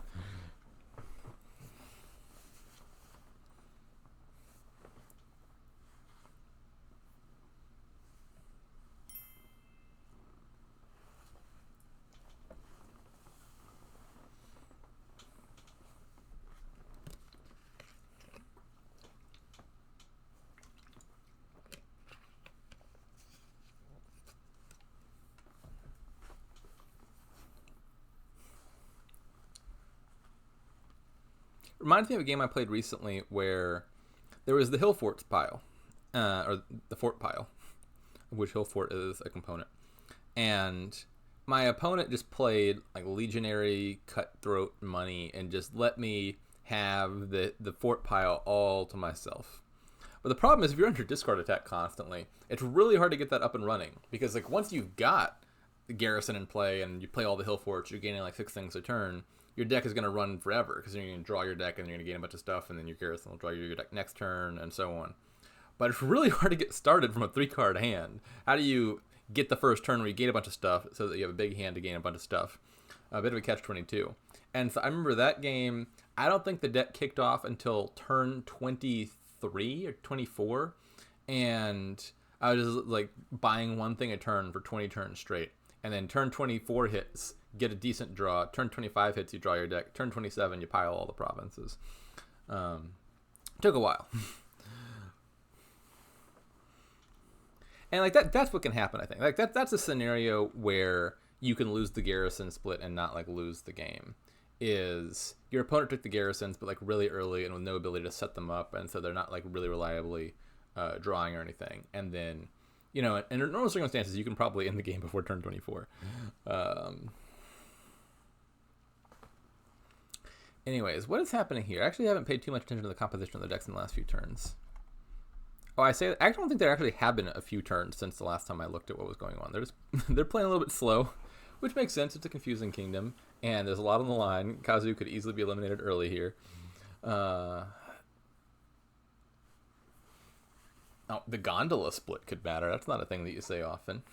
You only got a limited number of village effects this whole game.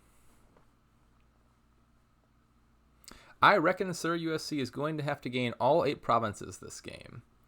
So Kubu, I think, is predicting that Kazu tries to build the big collection deck and score a ton of points that way.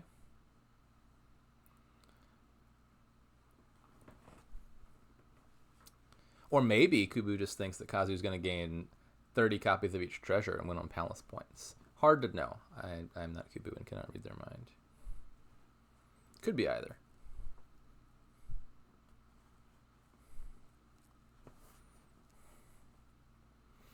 Let's see what we gain here. I'm going to say collection. We have no plus buy yet. I could see Highwayman as well.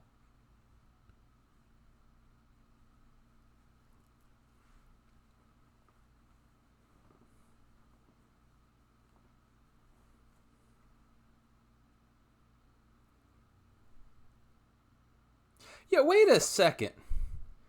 Why are there not 30 golds in the pile?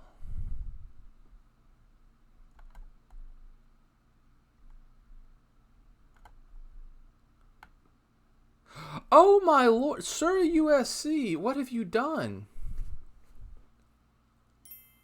They bought a gold turn. How did I miss that? I gotta be honest, DZ, I just tune you out most of the time. They hit 6 turn 3 and they in a kingdom with altar? What on God's green earth? I think I must have just assumed that they were going to buy altar and never verified that they did the thing. Why would you put a gold in your...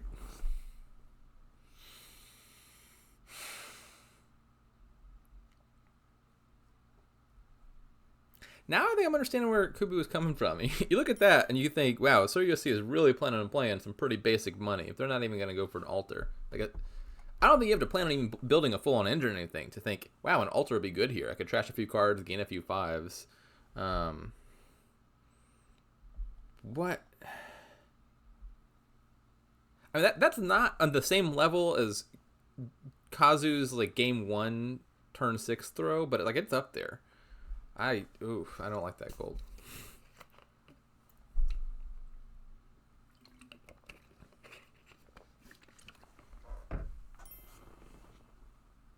The first kingdom, there was Gamble and there was Souk, and that's like really all you need to know about the kingdom.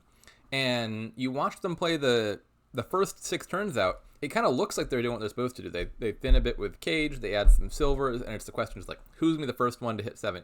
Yeah, why are you asking? You were here at the start of the game. Well, for people who weren't here at the start of the game, of the match, you got gamble and you got Suk, which if you don't know is like a bonkers combo, because the first time you hit 7 and get to the end of your deck, you buy Suk, you gamble, you get 7 back. You buy Suk, you gamble, you get 7 back, and you just do that until you got all 10 Suks in your deck, and like, wow, now your deck has like infinite money. And so they're doing that. Kazu is player 1, so they both managed to get to the clean deck 7 in hand position turn 6, which means Kazu's just gonna win the game because they're player 1. They're gonna get to take all the Suks and then leave Sirusc with nothing. Kazu looks at that situation, has $7 in hand, sees the Suk pile and an empty deck, and buys a King's Court. And then lets Sirusc just take the whole Suk pile and then easily win. And they thought for like 3 minutes or more before buying that King's Court. Like, they put a lot of thought into it and thought, like, yeah, I should just lose the game right now on the spot. It was baffling. Not an error you'd expect someone like Kazu to make. So shocking to see. Something about a stronghold? Man, who did that? Sirusc, what are you doing? There is an altar in this game. Maybe they can't see the altar?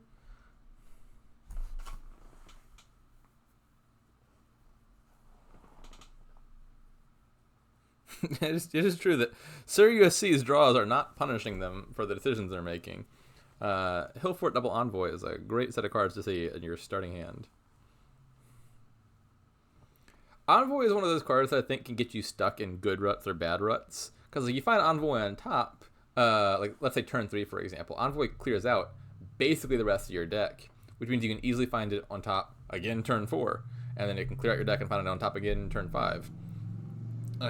Whereas like you find it on the bottom, it triggers a shuffle, and then maybe you don't find it for a while. Reminds me of like Herbalist, for example, where you find Herbalist turn 3, not Herbalist, Herb Gatherer. Man, Herbalist is not a card you gain. You find Herb Gatherer turn 3, you pitch your deck, you find it again turn 4, and so on. Which I have to imagine is something that must have been true back in the day of Chancellor, a card I've never played with, but I'm aware did the same thing. Some classic Dominion. Chancellor was a card that gave 2 money and discarded your deck, to my knowledge. Yeah, I've never seen this thing in the wild, but I've heard legends of it.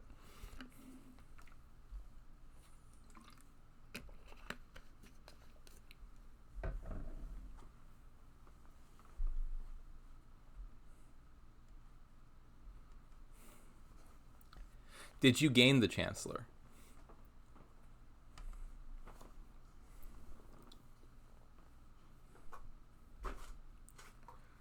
So yeah, it definitely looks like this game's going to play out the way Kubu was predicting.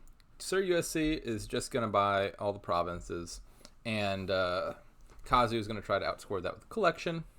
Sirusc is having some really nice hands here. That's for sure.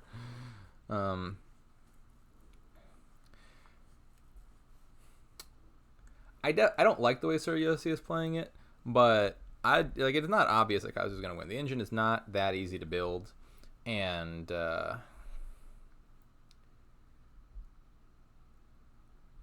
if you have to build a full on play all the collections in a turn, that's going to be tough. That's going to be really tough. I think my ideal deck would be playing something in the way of money-ish, but with some thinning and a few more cards. A kind of mid-range Odyssey-like deck. The type of deck I don't like playing very much, but I think is good here.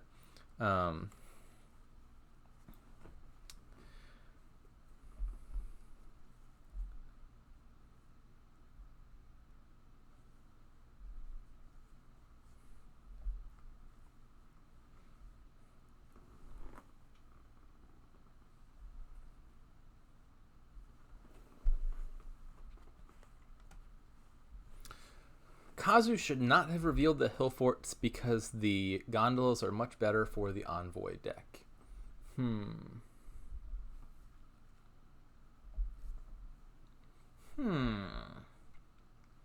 So was revealing gondolas a crucial misplay? So one thing I was thinking about a second ago is you can't bank on gondola as Kazu to have a mega turn at the end of the game, because your opponent can and probably should just pile drive the gondolas with their hill forts and stuff, not just for the benefit of themselves, but also just to deny you late game actions to stop you from having a mega turn. and it's like a Sirusc, I kind of actively want to lower the gondola pile. So it does seem like the gondolas are favoring Sirusc. Does that mean Kazu made a mistake? Maybe. So I mean, one thing to note is Sirusc has just been like consistently lining up Hill Fort Envoy in a way that I think was like not super likely in a deck that is like no thinning whatsoever. Kuzu. Oh, sorry, not Kuzu Kazu. They initially typed Kuzu. On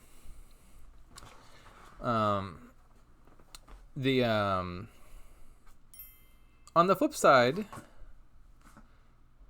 I mean, Kazu could have just rotated the pile again.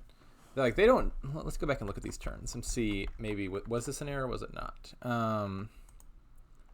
So Kazu rotates...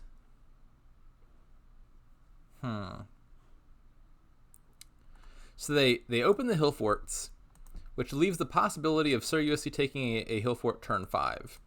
Kazu did not rotate the pile again turn 5. This was the turn where I was thinking they were going to top the hill fort, and they didn't.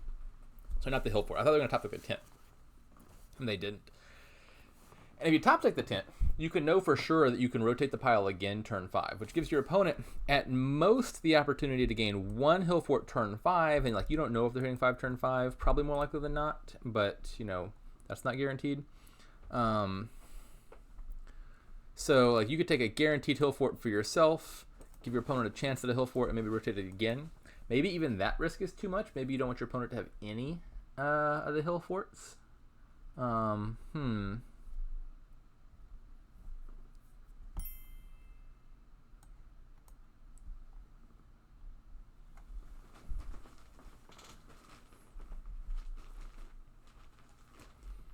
So could it? Yeah, I mean, Sirusc's deck definitely looks favored at the moment.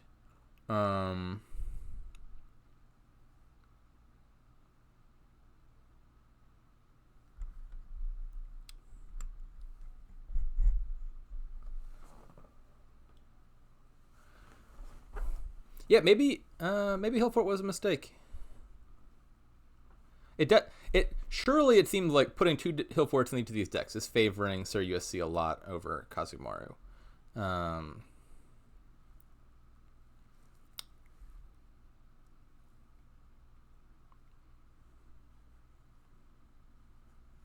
So yeah, like probably the way this plays out if you don't take the hill forts is like you don't, again, I don't think you're really getting a full engine that's drawing your deck and playing all the collections and buying all the merchants. It's just not super likely or viable, I don't think.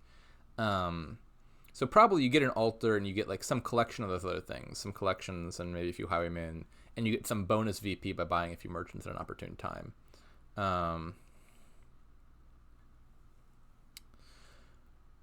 And maybe late game you rotate to the hill forts and add them towards the end, and then you can do some kind of spiky stuff where you have a big draw or 2 at the end, but you keep the gondolas kind of difficult to get until late in the game. And you can gain a few of them off of altars, but if you reveal hill forts later, you're probably not as like Bijou. You're not getting the Pop-Tart. Yeah, I think I'm coming around to the conclusion that the hill forts were a mistake. That's hard. I don't think anyone said that at the time. No one was like, wow, don't rotate to the hill forts. So this was, I think, a hard to foresee error. Like looking at it in hindsight, wow, yeah, it does look like that was a big mistake. But I don't think anyone saw that.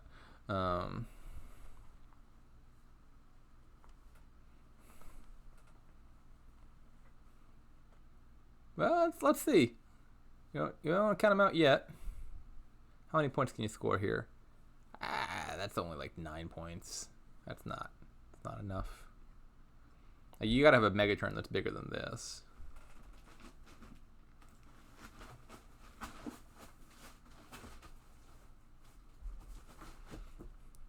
Trader. Ooh, spicy.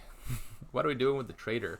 Going for the palace points? I don't think that's gonna work out.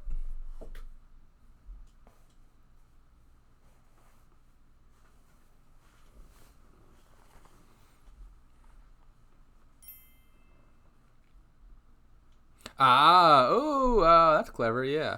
So you take the trader so that the merchant pile never runs out. or the tint pile. Like you could buy tints, turn them into silvers, and then just get the points. Obviously, I think Kazu's deck would rather have merchants in it than have silvers in it, but you have the problem of like the merchants run out, and then what happens now? So trader makes the pile less limited.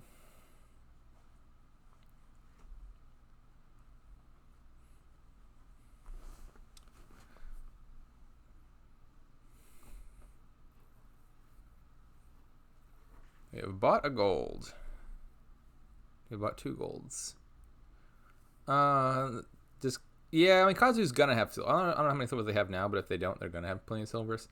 And so those golds are 3 points. Actions would have been worth 2 points. You add 2 golds, that's 6 points. You could have added 3 actions, which would be 6 points as well. But if you're adding actions you don't really want, then 2 stop cards is probably better than 3. It's not looking great. I will also say that the last one, Yuri Kamame dropping as a top seed, was also a 4-0 sweep. So not just an upset, but like a huge upset. We are now looking at a second 4-0 sweep, knocking out another top 8 contender. Which is great news for me, by the way, because I'm entering this tournament as not in the top 8. I'm somewhere in the 9 to 16 range. So if we could just continue knocking out all the top 8 seeds, I would not mind that. I like this trend.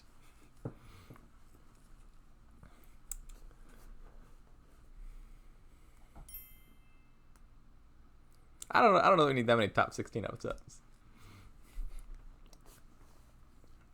They say first bracket's the worst, second bracket's the best. I will have to face VR Smith in the round of 16, assuming they don't get upset, which, based on the trends, I mean, it's probably going to happen any second now. And I'll be facing, I don't know, someone else from the patient bracket in the round of 16.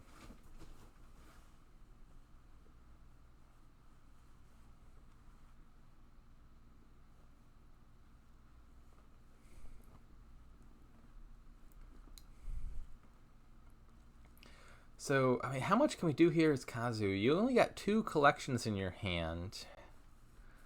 That's not a lot. That is not a lot of points.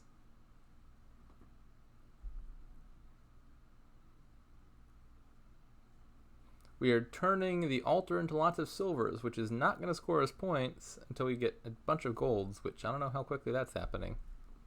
But you never know.